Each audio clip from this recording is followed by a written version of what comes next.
과 생각이 하나님께 집중되고 또 내게 말씀하시는 하나님의 그 음성을 듣는 은혜의 시간이 되시기를 주님의 이름으로 축복합니다. 우리 성가대가 찬양한 것처럼 주님과 함께 동행하며 아골골짝 빈들에도 복음 들고 달려갈 수 있는 우리 모두가 되기를 주님의 이름으로 축복합니다. 우리는 성호교회의 역사 가운데 새로운 변화의 시대를 열어가야 하는 그런 요청과 부르심 앞에 서 있습니다. 지난 60년의 역사를 발판 삼고 또 디딤돌 삼아서 앞으로 하나님께서 새롭게 써내려가실 새 역사의 거룩한 도구가 되어야 합니다. 이것은 좁게는 우리 성호교회라고 하는 한 교회의 역사 속에서 주어진 사명으로 생각할 수 있지만, 넓은 의미에서는 한국교회 전체를 향한 하나님의 부르심이기도 합니다. 이 땅에 복음이 들어오고 여러분 130년이 지났습니다. 2014년이 이 땅에 우리 개신교 선교사가 첫 발을 내딛었던 130주년이 되는 해였습니다. 이제 130년의 역사를 흘러오는 동안 한국교회는 세계 교회사의 유례를 찾아볼 수 없는 폭발적인 성장을 이루었습니다. 그러나 외형적인 성장의 속도에만 급급하면서 달려오는 동안 내면적인 신앙적 성숙이 뒷받침되지를 못했습니다. 그래서 덩치만 커져버린 어린아이 같은 그런 한국교회의 모습을 갖게 된 것입니다. 교회의 성장이 1990년대에 정점을 찍게 됩니다. 그리고 서서히 내리막길을 걷기 시작했고 2000년대에 들어오면서는 그 속도가 가속화되기 시작했습니다. 우리 사회는 더 이상 교회와 그리스도인들을 신뢰하지 않습니다. 오히려 세상이 교회를 걱정하는 지경에까지 이르렀습니다. 이런 암울한 위기 상황 속에서 하나님께서는 우리 성호교회를 비롯해서 이 땅의 모든 교회들을 향해서 변화의 새 시대를 열어가라고 말씀하십니다. 점점 더 어두워져가는 이 땅에 다시 빛이 되고 등불이 되고 희망이 되라고 말씀하십니다. 하나님의 거룩한 도구로 예수 그리스도의 순결한 신부로서의 교회를 회복하라고 말씀하십니다. 이것이 오늘 우리에게 주시는 사명이며 저와 여러분, 우리 성호교회가 감당해야 할 사명입니다. 그런데 상황이 만만치가 않습니다. 저출산으로 인해서 인구 자체가 감소되는 상황, 그것과 더불어서 교회 안에 젊은 층의 탈교회와, 즉 젊은 층들이 교회를 떠나가고 있다는 것입니다. 이 속도가 점점 빨라지고 있습니다. 교회들마다 비상은 걸렸지만 이 비상사태를 뚫고 갈 만한 뚜렷한 방법이 보이지 않는다는 것이 더 심각한 문제입니다. 한국 교회는 복음이 이 땅에 전해진 이래로 가장 심각한 위기 상황에 처해 있다고 말씀하시는 분들도 있습니다. 지금 이 상태로 간다면 20년, 30년 후에 문 닫지 않고 그대로 세워져 있을 교회가 몇 교회 남지 않을 것이라고까지 말씀하시는 분들도 있습니다. 새로운 변화에 대한 기대감만 가지고 우리가 나아가기에는 상황이 너무나도 좋지가 않습니다. 자, 그렇다면 어떻게 할 것인가? 이런 암울한 상황, 희망이 보이지 않는 상황 속에서 우리는 어떻게 할 것인가? 그냥 주저앉을 것인가? 퇴보할 것인가? 아니면 이 상황을 뛰어넘어서 앞으로 전진해 나아갈 것인가? 어떻게 하면 이 상황을 뛰어넘어서 변화의 새 시대를 성공적으로 열어갈 수 있을 것인가? 어떻게 우리의 사명을, 이 시대적 사명을 감당하고 완수할 수 있을 것인가?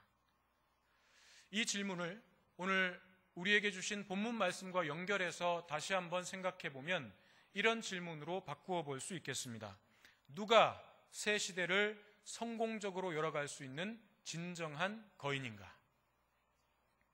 거인이라는 말의 사전적 의미를 찾아보면 이렇게 되어 있습니다. 첫 번째, 몸이 아주 큰 사람, 우리가 생각할 수 있는 거인의 개념입니다. 또 하나의 의미가 있습니다. 어떤 분야에서 아주 뛰어난 업적을 쌓은 사람, 그런 사람을 또 거인이라고 부릅니다. 우리는 흔히 거인이라고 하면 첫 번째 의미인 몸이 아주 큰 사람을 떠올립니다. 그러나 새 시대의 역사를 감당할 거인은 첫 번째가 아닌 두 번째 의미의 거인일 것입니다. 어떤 분야에서 위대한 역할을 해내는 사람, 바로 그런 거인들을 통해서 새 시대와 새 물결은 시작되는 것입니다. 오늘 우리가 읽은 본문 말씀에는 두 명의 거인이 등장하고 있습니다. 한 사람은 몸이 아주 큰 거인입니다. 다른 한 사람은 믿음이라고 하는 분야에서 아주 뛰어난 업적을 남긴 거인입니다. 그런데 몸이 작은 거인입니다. 이 두 사람이 바로 성경의 이야기 가운데 가장 유명한 이야기 중에 하나인 다윗과 골리앗입니다.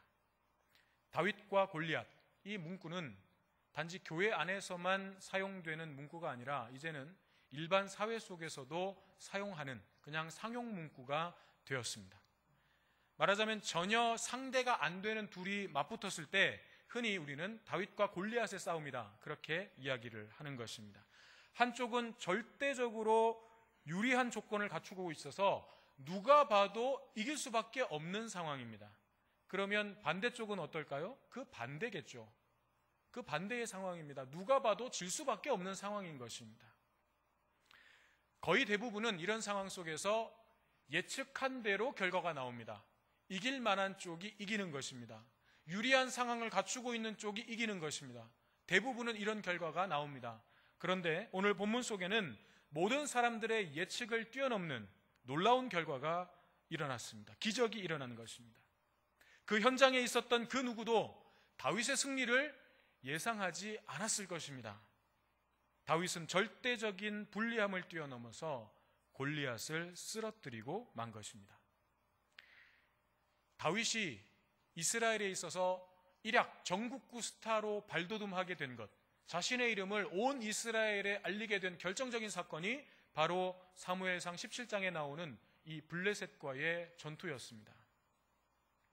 다윗은 아버지 이새의 8명의 아들 가운데 막내로 태어났습니다. 그러니까 집안에서도 별 볼 일 없는, 별로 기대하지 않는 그런 존재였습니다.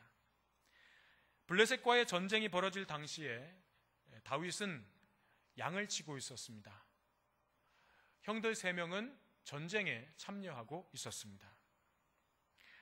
어느 날 아버지는 이 다윗에게 형들의 안부를 묻고 오라고 심부름을 시킵니다. 형들이 잘 있는지 가서 알아보고 오라는 것입니다. 아버지의 심부름을 받고 형들을 찾아간 다윗은 전쟁터에서 블레셋 진영에서 골리앗이라고 하는 거인이 나와서 이 이스라엘 군대를 조롱하고 모욕하고 있는 장면을 목격하게 됩니다. 골리앗은 말 그대로 엄청나게 큰 거인이었습니다. 17장 4절에 보면 골리앗의 키가 6규빗하고 한 뼘이었다고 기록하고 있습니다. 여러분, 한 규빗은 성인 남자의 팔꿈치에서부터 가운데 손가락 끝까지를 이 길이를 한 규빗이라고 이야기합니다. 근데 여러분, 이 길이는 사람의 신체 사이즈에 따라서 달라질 수 있는 거죠. 그래서 절대적인 기준이 될 수 없습니다. 그렇지만 일반적으로 한 규빗은 45cm 정도 됩니다. 제가 제 팔을 재보니까 한 45cm 정말 돼요. 그러니까 이게 표준 사이즈입니다. 요만큼이 한 규빗이에요. 6규빗이면 몇 센치예요? 2m 70cm 정도 되는 거예요. 거기다가 한 뼘이 더 올라가 있어요. 보통 우리가 한 뼘 하면 이렇게 하는데 한 뼘은 이렇게 재는 것입니다. 제가 이렇게 재보니까 이게 한 20cm 정도 돼요. 그러니까 2m 70에다가 20cm가 더 올라갔으니까 2m 90 정도 되는 거죠. 이것도 정확한 수치는 아닙니다. 최대로 잡았을 때, 골리앗의 키를 최대로 잡았을 때 그 정도 된다는 것인데, 어쨌든 엄청나게 큰 사람이었던 것은 분명합니다. 거기다가 골리앗이 들고 휘둘렀던 그 무기의 무게가 60kg 정도 나갔다고 그럽니다. 그러니까 손에 들고 막 마음대로 이 휘두르는 무기가 60kg 정도 되는 거예요. 그러니까 골리앗이 얼마나 강한 힘의 소유자였는지를 우리가 짐작할 수 있습니다. 거기에다가 노수로 만든 투구와 갑옷으로 온몸을 무장했습니다. 한마디로 천하무적입니다. 파고 들어갈 틈이 없는 것입니다. 그 누구도 골리앗을 쓰러뜨릴 수가 없는 것입니다. 사울 왕은 이스라엘 군사들에게 저 골리앗을 쓰러뜨리는 사람에게 엄청난 재물을 주고 세금을 면제해주고 또 자신의 딸을 아내로 삼게 해서 사위로 삼겠다고 이야기했습니다. 얼마나 절박하겠습니까? 저 골리앗 한 사람 때문에 이 전쟁이 지금 이기지를 못하고 한번 제대로 싸워보지도 못하고 그냥 주저앉아 있는 것입니다. 그런데 여러분, 아무리 많은 재물을 주고 왕의 사위가 되는 그런 일들이 일어난다고 해도 내가 목숨이 붙어 있어야 그게 가능한 일이죠. 그게 의미가 있는 것입니다. 내가 재물을 아무리 많이 가지고 있고 또 왕의 사위가 된다고 하더라도 내 목숨을 잃으면 아무 의미가 없는 것입니다. 그러니까 이 골리앗 앞에 그 누구도 나서지를 못하고 있는 것입니다. 아버지 심부름 왔다가 이 장면을 목격하게 된 다윗은 내가 나가서 골리앗과 싸우겠다고 나섭니다. 사람들이 웅성웅성 되기 시작했습니다. 야, 어떤 미친놈이 저 골리앗하고 싸우겠대. 그것도 조그마한 꼬마 녀석이 와가지고 저 거대한 골리앗하고 싸우겠다고 설치고 다녀. 이 이야기가 사울 왕의 귀에도 들어가게 된 거죠. 누군지 불러오라고 얘기하지 않았겠습니까? 그래서 사울 왕 앞에 드디어 다윗이 섰습니다. 사울 왕이 얼마나 황당했겠습니까? 군사들이 웅성웅성 되니까 뭔가 대단한 사람이 나타났나 보다 하고 기대감을 가지고 딱 봤는데 그냥 별 볼 일 없는 사람이었어요. 그것도 아주 연약해 보이는, 성경은 오늘 그가 젊고 붉고 용모가 아름다웠다고 기록하고 있습니다. 앳된 소년이었어요. 싸움 한번 안 해봤을 것 같은 샌님 같은 분위기였어요. 꽃미남 스타일인 거죠. 요즘 같으면 그런 남자가 인기를 얻었겠지만 당시의 상황에는 그런 꽃미남은 필요 없습니다. 우락부락하고 덩치 크고 막 근육질에 저 골리앗하고 대적할 만한 힘을 갖춘 사람이 요구되는 상황에서 다윗은 전혀 쓸모가 없는 인재였습니다. 그래서 사울 왕도 다윗에게 네 용기는 가상하다만 안 된다. 그냥 돌아가라. 그렇게 이야기를 합니다. 그런데 다윗은 오히려 발끈하고 나갑니다. 아닙니다. 제가 양을 칠 때 사나운 맹수들로부터 나는 이 양을 지켰던 경험이 있습니다. 나는 사자와 곰 이런 사나운 맹수들과 같이 싸워서 이겼던 경험이 있습니다. 내가 하나님의 군대를 모욕하는 저 골리앗을 그 짐승들 가운데 하나처럼 만들어버릴 수 있습니다. 이 기계가 대단했습니다. 그렇게 막 자신만만하게 나오니까 사울 왕도 지금 딱히 다른 방도가 없잖아요. 대안이 없잖아요. 한번 다윗에게 맡겨보는 것입니다. 되든 안 되든 그래, 네가 그렇게 죽고 싶으면 가서 한번 해봐라. 그러면서 그 용기를 가상하게 여겨서 자신의 갑옷과 무기를 줍니다. 이거 가지고 가서 싸워봐라. 그런데 다윗이 입어보니까 어때요? 안 맞아요. 왕의 몸에 맞게 된 옷이니까 일단은 불편하고 안 맞습니다. 다윗은 그냥 맨몸으로 나가겠다는 거예요. 자기 평상시에 입던 그 옷 그대로 입고 나가겠다는 거예요. 왕이 쥐어준 그 칼도 들고 가지 않겠다는 거예요. 그냥 양치던 지팡이, 그리고 돌멩이 5개, 그리고 물매 그거 하나 들고 나가서 싸우겠다는 것입니다. 여러분, 물매 아시죠? 끈에다가 이 가운데에 가죽 주머니를 달아가지고 끈을 딱 잡고 여기 주머니에다가 돌멩이를 넣어서 이렇게 돌리면 이게 원심력이 생기지 않습니까? 그 중에 끈 하나를 탁 놓으면 돌이 어떻게 되겠습니까? 팍 하고 나가는 거죠. 요 근래에 그 왜 새총으로 수십 미터 뒤에서 아파트 유리창 깬 사건들이 있었죠. 굉장히 위험하고 사람의 생명을 해칠 수도 있는 그런 아주 위험스러운 물건으로 지금 막 주목을 받고 있는데, 말하자면 그런 거예요. 그만큼 위력이 있는 것입니다. 이 물매를 잘 사용하는 사람이 던지게 되면 그 위력은 어마어마한 것입니다. 다윗은 그거 가지고 나가는 거예요. 골리앗 앞에 서는 것입니다. 그렇게 골리앗 앞에 다윗이 마주 섰습니다. 그리고 이 둘이 드디어 싸움을 하게 되는 것입니다. 그것이 오늘 우리가 읽은 본문 말씀입니다. 골리앗과 다윗은 지금 서로 전혀 다른 방식으로 이 싸움에 임합니다. 골리앗은 철저하게 세상의 방식을 따릅니다. 거대한 자신의 몸과 강한 힘을 의지하고 온 몸에 갑옷을 입어서 방어하고 크고 강력한 무기를 들고 나왔습니다. 이것이 골리앗이 싸우는 방식입니다. 반면에 다윗은 세상의 방식으로는 전혀 싸울 준비를 하고 나오지 않았습니다. 몸도 근육질이 아닙니다. 오늘날로 말하면 정말 싸움 한 번 안 한 그런 아주 연약한 소년에 불과했습니다. 골리앗이 그런 다윗을 보고 코웃음을 쳤습니다. 뭐 저런 것이 나를 상대하겠다고 나왔는가. 게다가 사울 왕이 준 갑옷도 안 입었죠. 칼도 안 들었죠. 지팡이 하나 들고 나온 다윗을 보고 골리앗은 이렇게 이야기합니다. 네가 나를 개로 여기고 지팡이 하나 들고 나왔구나. 내가 너를 죽여서 저 새와 들짐승들의 먹이가 되게 하겠다. 아마 골리앗이 흥분해가지고 소리를 질렀을 것입니다. 등치만큼 그 소리도 얼마나 대단했겠습니까?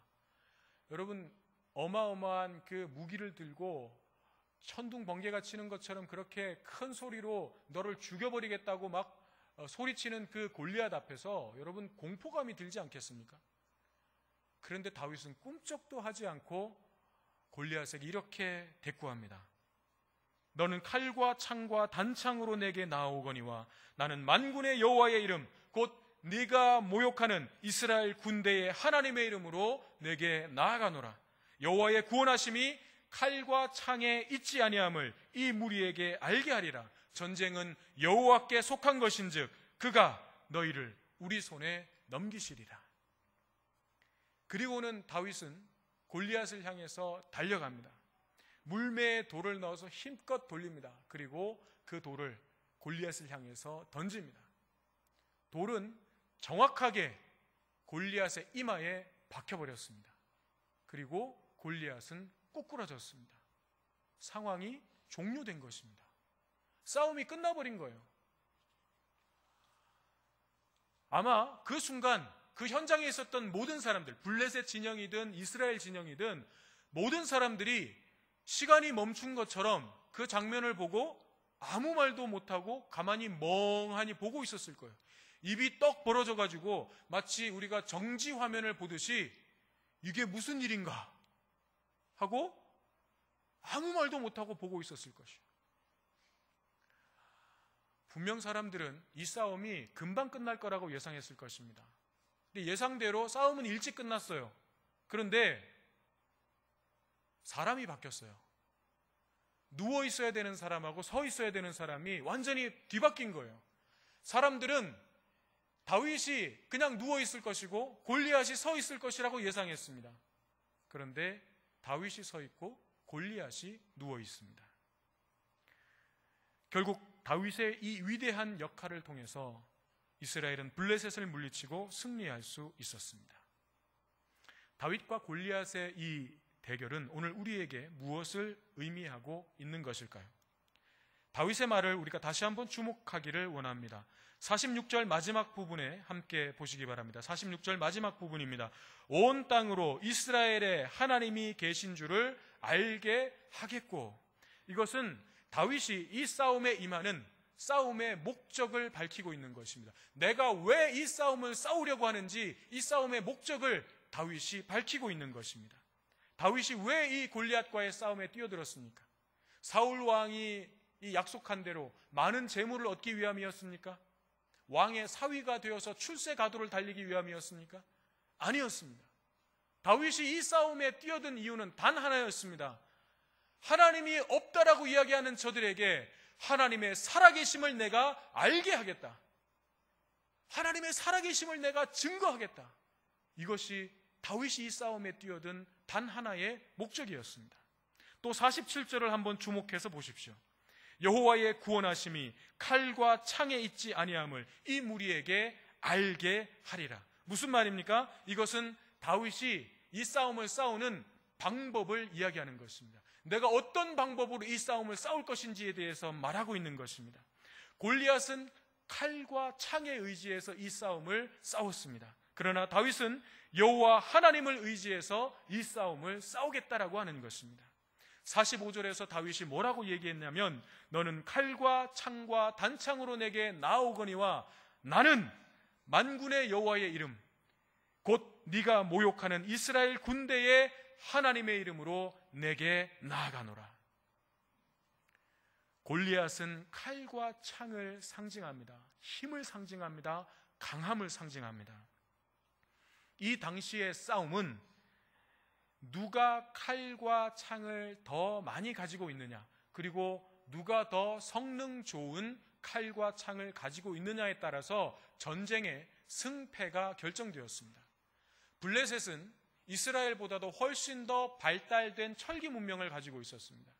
그래서 이스라엘보다도 훨씬 더 강력한 무기를 소유하고 있었기 때문에 객관적인 전력상 이스라엘이 절대로 블레셋을 이길 수는 없었습니다.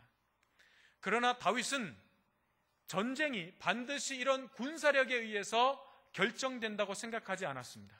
오히려 하나님에 의해서 전쟁의 승패가 결정된다고 확신한 것입니다. 하나님의 방법으로 싸울 때에 승리할 수 있다고 굳게 믿었던 것입니다. 이것이 다윗의 위대한 믿음이었습니다. 사실 우리의 삶의 현실은 치열한 경쟁이고 전쟁터라고 할 수 있을 것입니다. 그리고 이 싸움에서의 승패는 칼과 창에 달려 있는 것도 사실입니다. 칼과 창은 승리의 원동력입니다. 학력이라든지 우리가 소위 말하는 스펙이라든지 돈이라든지 인간관계라든지 이런 것들이 성공의 길잡이고 또 출세의 지름길입니다. 이런 것들을 잘 준비해서 승승장구하고 승리하는 사람들의 모습을 우리는 수도 없이 보았습니다. 이런 것들을 제대로 갖추지 못해서 늘 뒤로 밀려나고 실패하는 내 자신의 모습을 보면서 우리는 내 자신에 대한 저주와 실망감에 주저앉아 있을 때도 있습니다. 우리는 칼과 창의 위력을 우리는 너무나도 실제적으로 보고 있습니다. 그래서 우리는 끊임없이 우리 자신을 무장하기 위해서 수고를 아끼지 않습니다. 나도 더 좋은 칼을 차야지. 나도 더 좋은 창을 준비해야지. 내가 이 싸움에서 패한 것은, 내가 이 싸움에서 진 것은 내 칼과 창이 성능이 안 좋았기 때문이야. 내 무기가 부족했기 때문이야. 내 힘이 약했기 때문이야. 더 힘을 길러야지. 더 좋은 무기를 가져야지. 그래서 내가 이 싸움에서 반드시 승리해야지.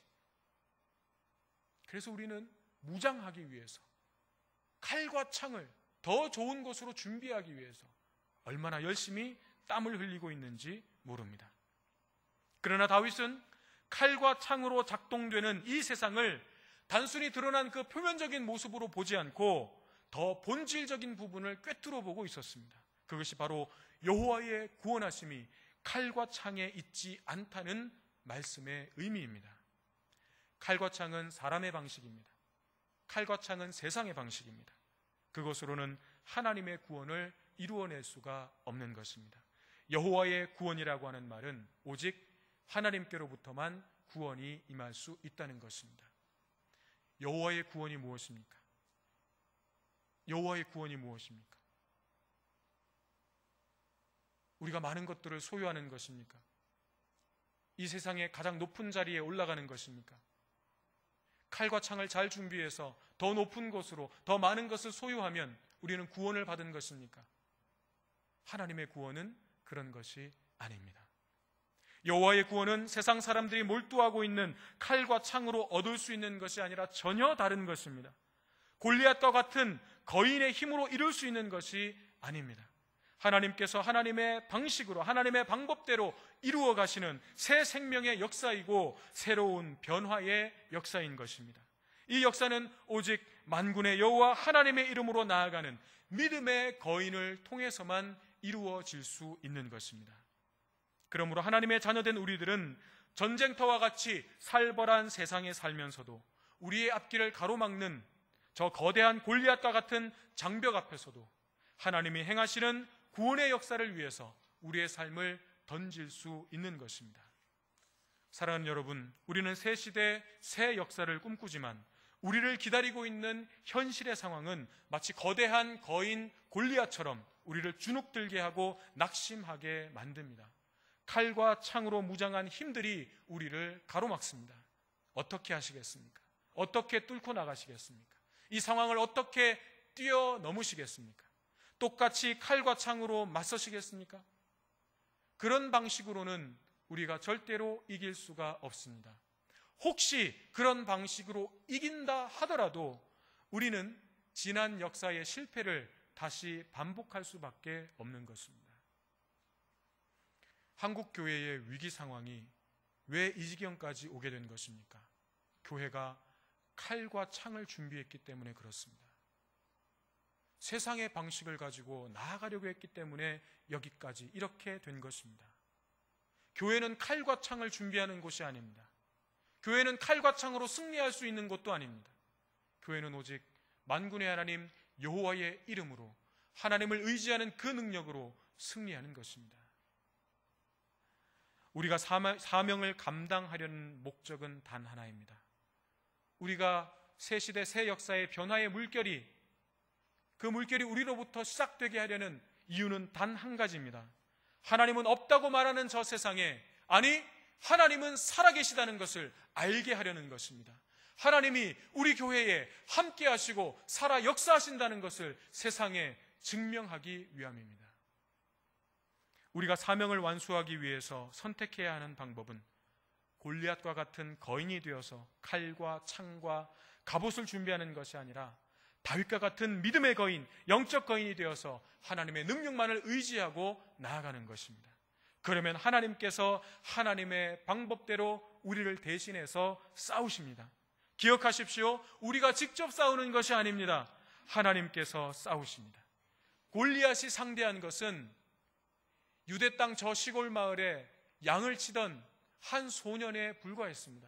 그가 가지고 있는 것은 뛰어난 무기도 아니었고 강력한 힘도 아니었습니다. 아무 보잘것없는 한 소년을 골리앗은 상대했습니다. 그러나 그것은 드러난 모습이고 껍데기입니다. 다윗은 연약했지만 다윗과 함께 하셨던 분은 만물을 창조하신 여호와 하나님이셨습니다. 다윗과 함께 하셨던 하나님이 그곳에 계셨습니다. 그러므로 이 골리앗은 소년 다윗을 상대한 것이 아니라 소년 다윗과 함께 하셨던 하나님을 상대한 것입니다. 다윗과 싸운 것이 아니라 하나님과 싸운 것입니다. 골리앗이 아무리 크고 골리앗이 아무리 강하다 하더라도 하나님보다 크고 강할 수는 없습니다.